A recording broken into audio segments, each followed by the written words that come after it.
안녕하세요. 중국 뉴스 해설의 이 박사입니다. 타이완의 총통선거가 민진당 그리고 차잉원 현 총통의 압승으로 끝이 났습니다. 집권 민진당의 차잉원 총통은 득표수 817만 표로 57%를 넘는 득표를 했습니다. 그리고 경쟁 대상이었던 국민당의 한고위 후보는 552만 표로 38.6%의 득표율을 보였습니다. 그리고 3위인 친민당의 송추위 후보는 60만 8천 표 정도에 불과했죠. 실질적으로는 국민당과 민진당, 차잉원과 한고위 양강의 대결 구도였습니다. 동시에 치러진 입법위원, 우리나라의 국회의원에 해당이 되는데요. 이 선거에서도 민진당이 압승을 했습니다. 민진당은 61석을 차지했고 국민당은 38석을 차지하는 데 그쳤습니다. 줄곧 일국 양제를 거부하고 타이완의 독립을 지향해온 차잉원 총통은 당선 소감 일성으로 중국과의 거리가 멀어질 것을 시사했고 친미 반중의 노선을 분명히 했습니다. 그리고 차이 총통의 이 당선 소감은 이번 타이완 총통 선거를 한마디로 압축해서 보여준 것이기도 합니다. 타이완의 정치는 과거 수십 년 전에 국공내전에서 밀려온 대륙의 국민당 쪽 사람들과 타이완에서 줄곧 살아왔던 토박이들, 이 두 그룹의 사람들 사이의 갈등과 합의의 그런 역사라고 해도 과언이 아니죠. 국민당은 중국 대륙에서 넘어온 사람들을 대변하고 민진당은 타이완에서 뿌리를 내리고 살아왔던 사람들을 대변하며 국민당은 보수를 상징하고 민진당은 진보를 상징했습니다. 그리고 이 양 진영은 서로 대치하며 때로는 격렬하게 그리고 때로는 평화롭게 팽팽하게 대치해 왔죠. 그렇지만 이번 총통 선거는 과거와는 양상이 사뭇 달랐습니다. 과거의 모든 선거가 국민당과 민진당의 일진일퇴의 경쟁 관계였다면 이번 선거에서는 차이 총통 쪽이 200만 표를 넘기는 큰 승리를 한 것입니다. 이렇게 큰 차이를 가져온 원인에 대해서 전문가들은 중국이 끼친 영향이 가장 컸다고 이야기를 하고 있습니다. 한마디로 반중 정서가 작용을 했다는 것입니다. 그러나 그 내용을 좀 더 들여다보면 단순한 반중이 아니라 그동안 정치에 무관심하고 선거에 참여하지 않았던 타이완의 수많은 젊은이들이 이번 선거에서는 대거 참여한 것에서 그 원인을 찾을 수 있습니다. 이들 젊은이들은 SNS를 통해서 이번 선거는 꼭 참여해야 되겠다는 그런 컨센서스를 모아왔는데 그들이 내건 슬로건이 바로 이번 선거가 타이완의 미래를 결정한다 라는 것이었습니다. 자유민주주의 체계에서 성장한 젊은이들답게 이들은 특정 정당을 지지하는 발언은 자제하면서 모두가 이번만큼은 선거에 참여해서 자신의 의사를 표시해 줄 것을 서로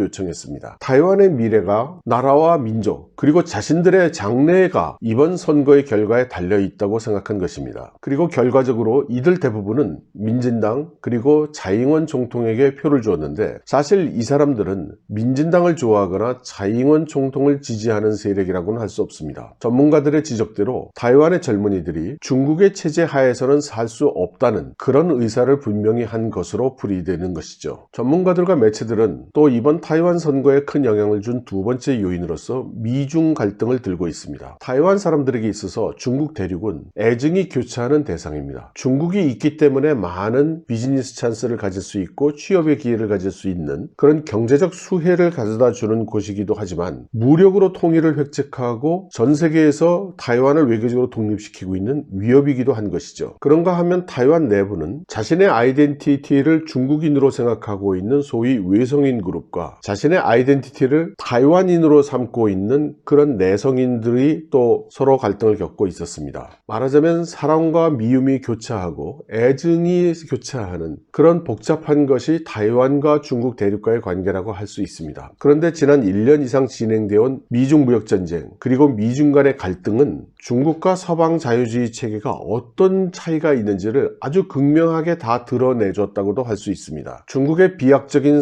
경제성장 뒤에 숨어있는 집권층의 특권과 부패, 인민, 그러니까 국민보다도 공산당 권력이 우선되는 사회체계, 그리고 타이완에 대한 통합 의지와 무력 사용의 표현, 이런 것들이 그동안 경제성장과 비즈니스에 가려져 있었던 중국 사회주의 체계가 가지고 있는 서방 자유진영과의 본질적 차이를 모두 다 드러내서 보여주었다고 할 수 있습니다. 여기에 세 번째 요인으로 작용하고 있는 것이 홍콩 민주화 시위이죠. 홍콩 민주화 시위는 중국과 서방 세계의 가장 큰 차이 두 가지, 공산당 일당 전제 정치와 민주주의 정치, 그리고 전체주의적 사회 통제와 자유로운 개인을 지향하는 서방 체계와의 차이, 이 두 가지 대립이 크게 부각되었죠. 그리고 이 과정에서 중국 공산당은 시민의 자유나 국민의 주권을 우선하지는 않을 것임을 사실상 분명히 한 것이나 다름없습니다. 그렇게 해서 홍콩 시민들과 홍콩 시민들의 시위, 그들의 투쟁을 바라보고 있는 전 세계 사람들은 그들, 그리고 우리가 누리고 있는 개인의 자유, 시민의 권리, 주권, 이것들이 포기할 수 없는 가치라는 것을 모두 깨닫게 해주었다고 생각합니다. 사실 돌이켜보면 1년 전만 해도 타이완에서는 민진당 행정부는 각종 부패와 무능을 드러내서 지지율이 형편없었습니다. 제가 기억하고 있는 최저의 수치가 15%까지 지지도가 내려갔었으니까요. 문제는 그렇다고 해서 제1야당인 국민당이 인기가 있었던 것도 아니라는 것입니다. 이렇게 정치권에서 희망을 보지 못했던 타이완 사회에 혜성처럼 등장한 것이 국민당의 한구어휘 후보입니다. 한구어휘는 군촌 출신입니다. 군촌이라는 것은 중국 대륙에서 공산당과 싸우다 타이완으로 장제스 총통과 함께 넘어왔던 20만 근위군에게 주어진 거주지역입니다. 이들이 가진 것도 없이 맨몸으로 타이완에 오게 되면서 타이완 국민당 정부는 당시 이들에게 땅을 제공하였고, 그리고 이 군인들의 가족들은 우리식으로 이야기하면 판잣집을 이렇게 저렇게 만들어서 생활하기 시작했습니다. 그리고 대부분 이 대륙에서 넘어온 사람들은 그 자기 고향의 말을 했었고, 타이완 사람들의 경우에는 미난화라고 하는 중국 남부 지역의 사투리를 말했었기 때문에 이 양쪽 진영의 사람들은 서로 언어도 잘 통하지 않는 그런 상태였습니다. 아마도 터전을 가꾸며 살고 있던 타이완 사람들 입장에서는 이 군촌 사람들은 거지 같은 최하층으로 비춰졌을 것이고, 대륙에서 넘어온 이 군인들 입장에서는 타이완이라는 그 현지 로컬 사람들이 아무것도 모르는 바보 같은 사람들로 보였을 수도 있습니다. 하지만 타이완의 정권은 대륙에서 무력을 가지고 넘어온 국민당이 모두 장악하게 되었고, 이 와중에는 이 두 진영의 사람들이 유혈 충돌 사태를 빚는 228 사건 같은 것도 발생을 했었습니다. 타이완 버전의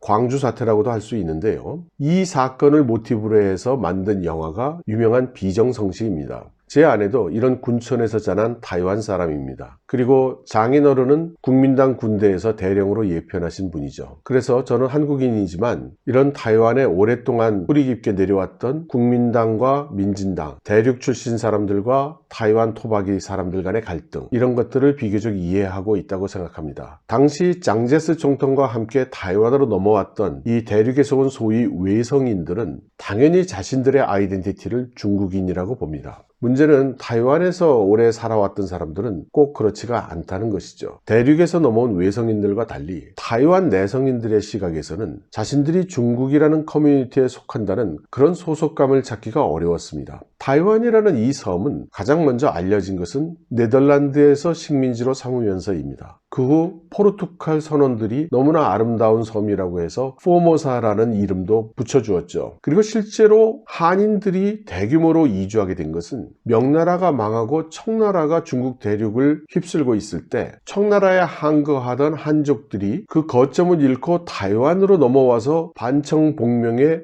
근거지로 삼은 것이 계기입니다. 이때 당시 지도자는 명나라에서 큰 벼슬을 했던 정성공이었죠. 그리고 청나라는 대규모 군대를 파견해서 이 정성공을 비롯한 반정부 세력들을 섬멸을 합니다. 그리고 나서 여기에 이제 관청을 설치를 하죠. 그렇지만 타이완은 산이 높고 식량이 별로 나지 않는, 경제적인 규모가 별로 크지 않은 곳이었습니다. 결국 세금으로 관청을 유지할 수가 없었던 청나라 정부는 명목상으로는 타이완이 영토라고 이야기를 하지만 실질적으로는 완전히 방치하는 상태에 이릅니다. 그리고 나서 청일전쟁에서 패배했을 때 청나라는 타이완을 일본의 식민지로 할양을 하게 되죠. 그리고 일본이 패망하고 나서 국공내전이 한참일 때에도 타이완은 완전히 방치된 지역이었습니다. 그래서 타이완에 수백 수백 년간 살고 있었던 사람들 입장에서는 자신들은 자치를 하면서 잘 살아오고 있는데 어느 날 갑자기 외부에서 군대가 들어와서는 여기가 포르투갈이다, 여기가 명나라다, 여기가 청나라다, 여기가 일본이다, 여기가 중화민국이다 이렇게 하고 있다는 식으로 보이는 것이죠. 좀 심하게 말하면 갈고 닦아서 살만하면 외지에서 군대가 들어와서 점령을 하는 이런 꼴이라고도 생각할 수 있겠습니다. 대륙에서 넘어온 외성인들이 주로 타이완의 북부 그리고 중북부 지역에 자리를 잡으면서 타이완의 남부 지역은 외성인들의 인구 밀도가 아주 옅은 지역이 됐습니다. 결과적으로 타이완은 북부에서는 국민당의 세력이 비교적 강하고 남부에서는 민진당의 세력이 강한 그런 양상을 띠게 됐습니다. 그리고 선거가 치러지기 시작한 후 한 번도 국민당에게는 자리를 내주지 않은 철옹성 같은 지역이 바로 타이완 남부의 최대 항구도시 까오슝입니다. 이 까오슝은 너무나 철벽 같은 곳이었기 때문에 국민당 입장에서는 후보자를 지명해도 사실상 이길 리가 없는 곳이었습니다. 그런데 약 1년 전에 국민당의 한고위가 이 까오슝 시장에 당선이 됩니다. 이 한고위는 군촌을 비하하는 발언을 했던 당시 입법위원 쉔소이비엔을 두들겨 패서 정치권에서 쫓겨나게 됩니다. 그렇게 해서 낭인 생활을 오래 하다가 국민당 집권 시절에 농수산시장의 총경리로 취임을 하면서 잠깐 컴백을 했고 그 후에 이 까오슝 시장에 도전을 하게 됩니다. 그러나 버려진 지역에 버린 인물을 보낸 꼴이었기 때문에 국민당에서는 사실상 아무런 지원도 하지 않았죠. 그럼에도 불구하고 한고위는 까오슝의 골목길, 남들이 들여다보지 않는 곳, 남들이 들어주지 않는 이야기를 들으면서 서민들과 사회 취약계층이 사는 곳을 전전하면서 그들의 이야기를 듣기 시작합니다. 이러한 한고위의 노력은 까오슝 시민들의 마음을 하나씩 둘씩 얻기 시작했습니다. 이때 한고위가 국민당 중앙에 점심값이 부족해서 그러니 하루 점심값 2천 몇백 원 정도 좀 지원해 줄 수 없느냐고 이렇게 요청한 일화가 유명해졌습니다. 이런 정도로 국민당에서는 아무런 지원도 하지 않았죠. 그런데 세상일은 알 수가 없는 것이 이렇게 국민당에서 지원도 하지 않고 내팽개쳐준 사람이었기 때문에 사실 전통적으로 민진당을 지원했었던 까오슝 시민들 입장에서는 한고위를 지지하는데 마음의 장벽이 낮아졌던 것 같습니다. 이러한 한고위의 고군분투하는 과정은 한고위의 딸이 친구들을 통해서 SNS에 돌리게 하면서 상당한 효과를 거뒀다고도 하고 있습니다. 한고위의 까오슝 시장 당선은 그 내용상 결코 국민당의 승리라고 할 수 없었습니다. 한고위라는 개인의 승리였죠. 국민당도 싫고 민진당도 자기들의 말을 들어주지 않는 일종의 절망적인 상태에 빠져있던 까오슝 시민들에게 자신들과 똑같이 권력층에게 버림받고 가진 자에게 배척받고 점심값 지원조차 받지 못하는 이 한고위 후보에게 마음이 갔던 것입니다. 이렇게 고생하고 이렇게 지원을 받지 못하고 그렇지만 열심히 발로 뛰는 이 사람이라면 우리의 이야기를 들어주지 않겠는가? 우리의 문제를 풀려고 노력해주지 않겠는가 하는 그런 기대감이 생겼던 것이죠. 한고위가 까오슝 시장이 되는 이 과정에서 한고위라는 인물이 상징하는 새로운 시대의 정치인에 대한 타이완 사람들의 열망이 불타오릅니다. 그렇게 해서 선거 유세를 할 때 타이완 역사의 유래를 찾아볼 수 없게 수십만의 인파가 몰리는 그런 현상이 일어나기 시작합니다. 결국 까오슝 시장이 된 후에 아마도 한고위 본인은 먼저 까오슝 시장을 몇 년간 하면서 본인의 기반을 닦고 싶었겠지만 흐름이 그를 내버려 두지 않았죠. 이렇다 할 총통 후보가 마땅치 않았던 국민당에서는 결국 경선을 통해서 한고위를 국민당 총통 후보로 내밀게 됩니다. 그렇게 해서 타이완 총통 선거의 초기에는 한고위 열풍이 민진당을 압도합니다. 그리고 인기가 떨어져 가던 차잉원 총통은 연임의 길로부터는 멀어져 가는 것처럼 보였죠. 하지만 미중 무역 전쟁이 격화되면서 타이완의 정치인들은 친미 반중인지 당신의 태도는 무엇인지 자신들의 입장을 밝혀야 하는 그런 상황에 빠지게 되었습니다. 차잉원 총통의 입장은 너무나 분명했죠. 우리는 중국일 수 없고 우리는 일국양제가 싫으며 우리가 믿을 것은 미국밖에 없다는 그런 입장이었죠. 그렇지만 국민당의 입장 그리고 한고위의 입장은 모호했습니다. 자신의 아이덴티티를 중국인으로 가지고 있는 국민당으로서는 반중이라는 말을 쓸 수는 없었겠죠. 그렇다고 미국과 척지는 반미가 될 수도 없었습니다. 일국양제에 대한 태도도 명료하게 내지 못했죠. 차잉원 총통은 재빨리 미국 워싱턴을 방문해서 트럼프 행정부에게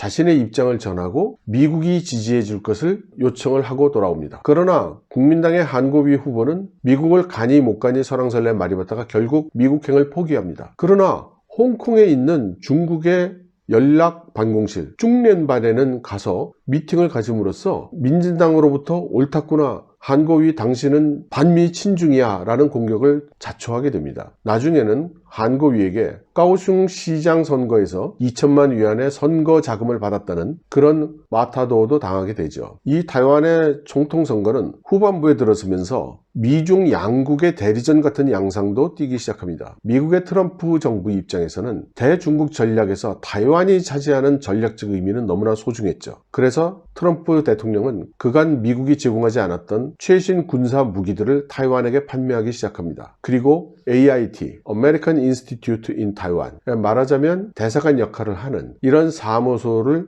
타이완에 열면서 이 AIT를 경비하기 위한 명목으로 미 해병을 몇 사람 타이완에 파견하게 됩니다. 단지 몇 사람에 불과하지만 미국 군사 인력이 타이완에 주재한다는 상징적 의미를 둔 것이죠. 당연히 중국은 여기에 대해서 발끈하고 반발을 했습니다. 그리고 조얼공스 1992년에 타이완과 중국 대륙 간의 합동성명을 발표한 타이완과 중국은 향후 한 나라가 되기 위해 노력한다는 그것을 다시 강조하게 됩니다. 그리고 자신들은 타이완의 통일을 위해서 무력을 사용할 의지가 있음을 시사하게 되죠. 그러자 민진당은 국민당 및 한고위에게 당신들은 반미 친중 공산당과 내통하는 사람들이라고 공격을 합니다. 사실 수십 년간 중국 공산당과 전쟁을 하고 타이완까지 쫓겨 내려온 국민당에게 친중이라고 욕하는 것은 사실 어불성설입니다. 하지만 효과가 있었죠. 심지어 우리나라 언론 매체에서도 친중인 국민당, 반중인 민진당이라는 그런 소개를 하는 것을 볼 수 있습니다만 이런 표현은 보다 신중하게 사용했어야 옳다고 생각합니다. 결국 민진당은 미국과 함께 중국 및 국민당을 반미 친중 프레임에 놓고 계속 공격을 합니다. 이 와중에 터진 사건이 왕리창 사건이라는 것입니다. 왕리창이라는 사람은 중국의 젊은이인데 가족과 함께 호주에 넘어가서 호주 정부에 망명을 신청했습니다. 그리고는 본인은 홍콩에 있는 중국의 위장기업에 일하면서 스파이 짓을 했다고 이야기를 한 것입니다. 호주 정부는 당연히 발끈했습니다. 그런데 왕리창은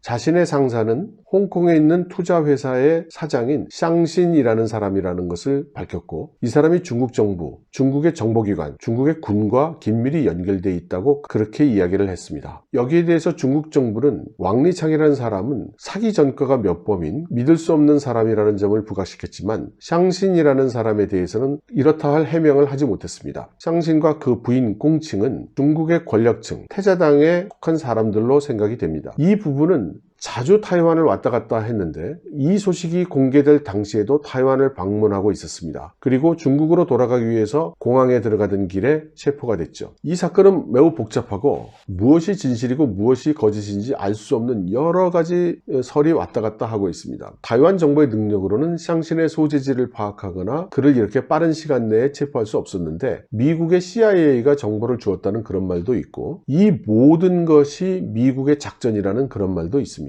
반면에 샹신이라는 사람이 홍콩을 통해서 인민해방군이 필요로 하는 첨단 과학기술에 대한 투자와 제품을 구입하고 있었다는 그런 말도 있고요. 한 가지 분명한 것은 이 왕리창 사건으로 인해서 중국의 타이완에 대한 군사적 위협이 타이완 국민들에게는 너무나 실감나게 느껴졌고 한고위와 국민당은 큰 타격을 받았다는 사실입니다. 결국 이번 타이완 대선은 친중의 국민당, 반중의 민진당이라는 프레임으로 싸운 민진당이 승리를 하게 되었습니다. 그리고 이 대선을 축하하는 자리에 많은 플래카드가 올라갔지만 그 중에서도 홍콩을 지지하는 플래카드가 올라간 것이 아주 상징적입니다. 홍콩 시민들은 외로운 시위를 계속하면서 세계 각국의 지지를 호소했고 타이완에 대해서는 같은 한인들로서 연대를 촉구했습니다. 그때 홍콩 사람들이 들었던 플래카드는 홍콩의 오늘이 타이완의 내일이다 라는 거였습니다. 그러니 남의 일처럼 생각하지 말라는 것이었죠. 이제 중국으로부터 멀어지려는 민진당의 차잉원 총통이 당선을 하면서 홍콩과 타이완의 젊은이들은 이 플래카드를 바꿔 들었습니다. 오늘의 대만이 내일의 홍콩이라고요. 이번 타이완의 총통 선거를 처음부터 끝까지 소설로 쓴다면 아마 도도한 강물이 흘러내려가는 한 권의 대하 소설이 될 수 있을 것입니다. 아무것도 가진 것이 없었던 한 사나이 한고위가 천신만고 끝에 사람들의 마음을 하나씩 둘씩 얻어가기 시작해서 권력과 부패에 쩔어있던 민진당 행정부의 염증을 느낀 타이완 사회에서 까오슝 시장이 되고 또 총통이 돼가는 이제 그런 소설이 되겠죠. 그러나 시대는 이런 류의 대하소설을 허용하지 않았습니다. 이제 세상은 한 나라의 속사정만으로 결정되지 않습니다. 타이완은 세계의 최대 열강인 미국 그리고 중국에게 너무나 중요한 전략적 대상이고, 홍콩의 상황은 타이완 국민들에게 있어서 남의 일일 수가 없는 것이죠. 호주의 중국 스파이 사건도 타이완 국민들 입장에서는 남의 일이 될 수는 없었던 것입니다.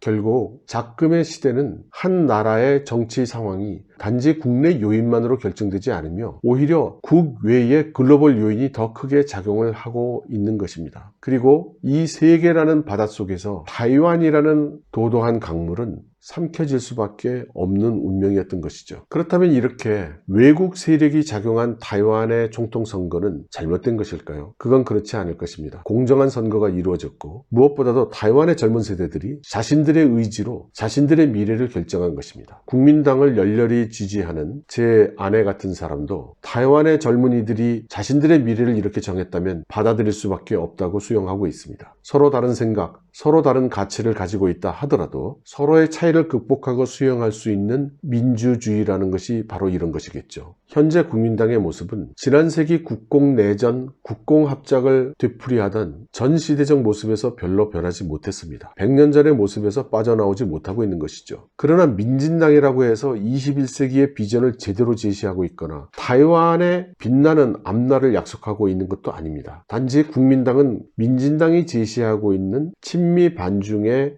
정책마저도 경쟁할 만한 비전이 없었다는 것이죠. 이번 선거는 그런 의미에서 민진당의 승리라기보다는 국민당의 패배인 것입니다. 이렇게 가치와 사상이 격돌하는 지금 이 시기의 흐름을 볼 때 중국 공산당 또한 20세기의 패러다임에서 빠져나오지 못하고 있습니다. 단순히 경제력이 커지고 군사력이 강해진다고 해서 21세기 글로벌 시대의 대국 굴기에 성공할 수 있는 것은 아닐 것입니다. 자본주의와 공산주의, 민주주의와 국가주의, 개인의 자유와 전체주의, 이러한 것들이 충돌하고 있는 것이고, 이러한 충돌을 흡수하고 소화하고 새로운 가치를 제시할 수 있는 패러다임을 제공할 수 있을 때만이 진정한 해결책을 찾을 수 있을 것입니다. 그리고 그것은 우리 대한민국이라고 해서 다르지 않을 것 같습니다. 여러분, 감사합니다.